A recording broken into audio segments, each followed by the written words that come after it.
Olá, queridos, tudo bem? A gente está conversando sobre islamismo, né? E eu tinha dito a vocês de que a base dogmática, a base essencial de fé do islamismo é o Corão, ou Al-Corão. Na verdade, Al é artigo em árabe, entendeu? Então, por isso que a gente fala o Corão. Não é errado dizer o Al-Corão, mas seria meio ciclótico. O Corão é um livro sagrado, ele é escrito em versos, por isso que quer dizer a recitação. Por isso que quando você vê alguém, né, falando do Corão, é sempre como se estivesse cantando, né, aquela cantilena do texto, porque é um todo texto em versos. A base mesmo das informações fundamentais está na Sharia. Na verdade, o Corão é dividido em duas partes. A Sunna, que nem todos os muçulmanos aceitam, e a Sharia, que são os princípios essenciais da fé islâmica. Esses são os princípios. Vamos ver diretamente de lá do Oriente Médio. O islamismo, a fé islâmica, criada por Maomé no século VI d.C., se baseia na Sharia ou Sharia, que são os 5 princípios fundamentais da fé islâmica. A Shahada ou Saada, que é a profissão de fé, não há outro Deus a não ser Alá e Maomé, o seu profeta. Todo muçulmano tem que acreditar e professar, dizer esse princípio da Saada. O Zlat ou Salat, que são as 5 orações diárias. O Zakat, que é o único tributo obrigatório pago por todo muçulmano. 2,5% de toda a sua renda é usada para libertar presos em guerra e para ajudar os desvalidos também. A Hajj, que é a peregrinação a Meca, que deve ser feita por todo muçulmano pelo menos uma vez na sua vida. E o mês do Ramadã. O mês do Ramadã é o mês sagrado da fé islâmica. É o mês em que se comemora a revelação do Corão, do livro sagrado, dos princípios do islamismo, ao profeta Maomé. Durante esse mês, o muçulmano ele não pode comer, beber, ter relações sexuais, fumar entre o nascer e o pôr do sol. Esses são os princípios da Sharia ou Sharia, os princípios fundamentais da fé islâmica.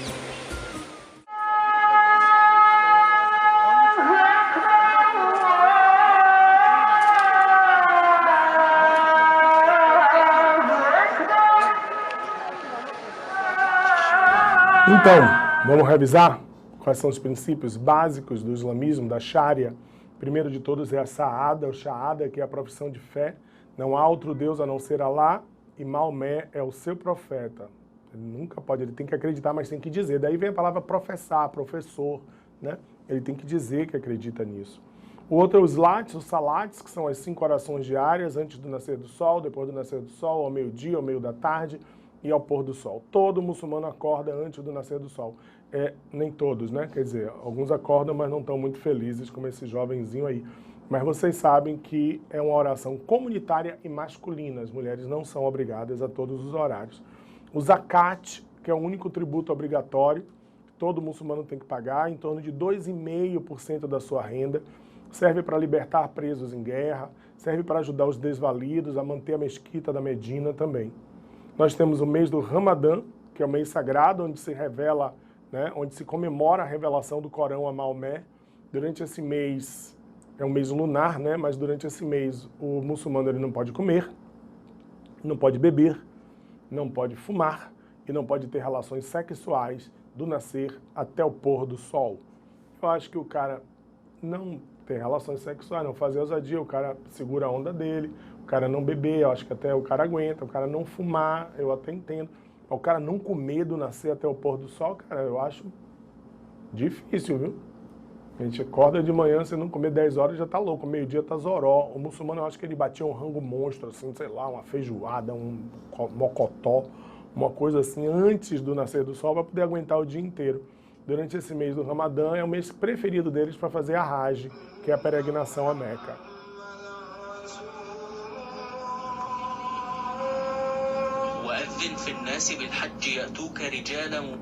Como eu disse a vocês, eles têm hábitos muito curiosos, diferentes, mas isso não implica que são errados, ou melhores ou piores que o nosso.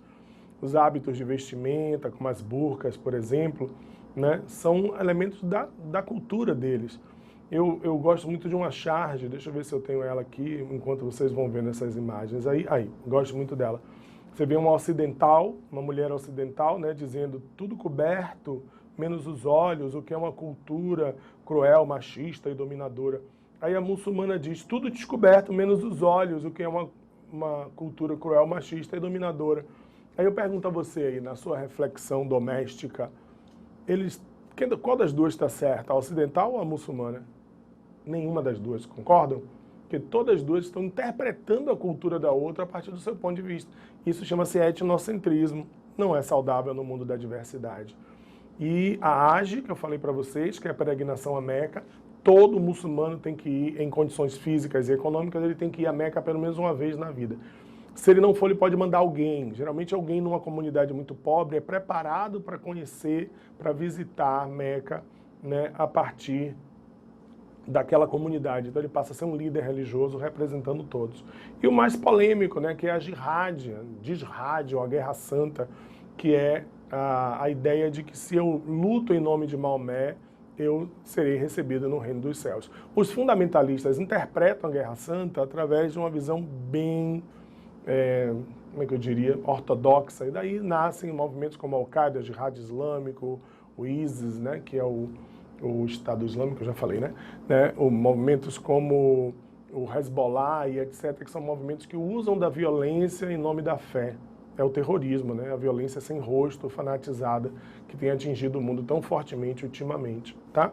Foi essa, pessoal, o jihad, a ideia de que estavam fazendo uma grande coisa em nome de Alá, que fez com que o islamismo se expandisse rapidamente pelo Oriente Médio, né? Tomando uma boa parte do que a gente chama de Oriente Médio hoje.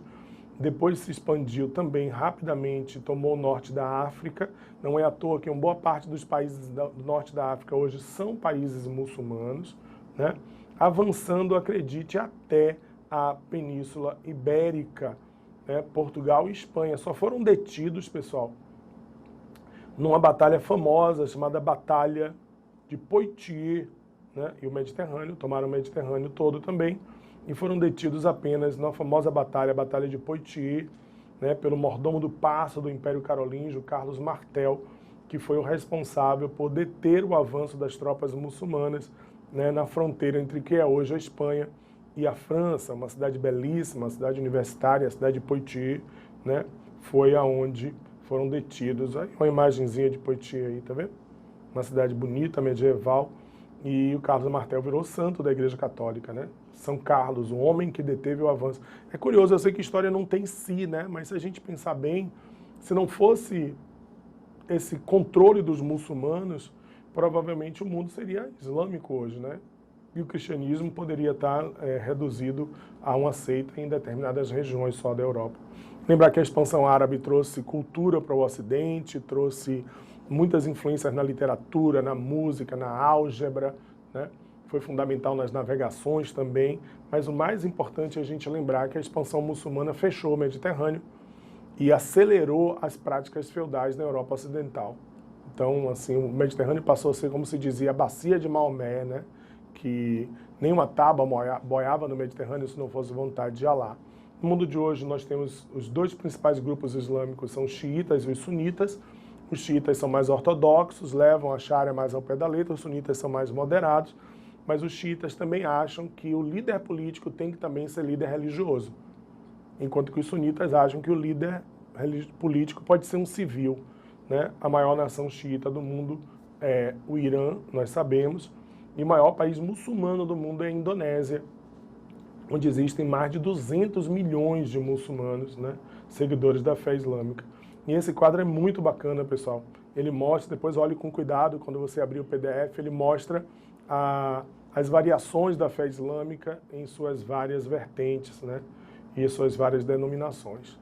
Tá bom? Um grande abraço para vocês, paz, luz, e vamos em frente.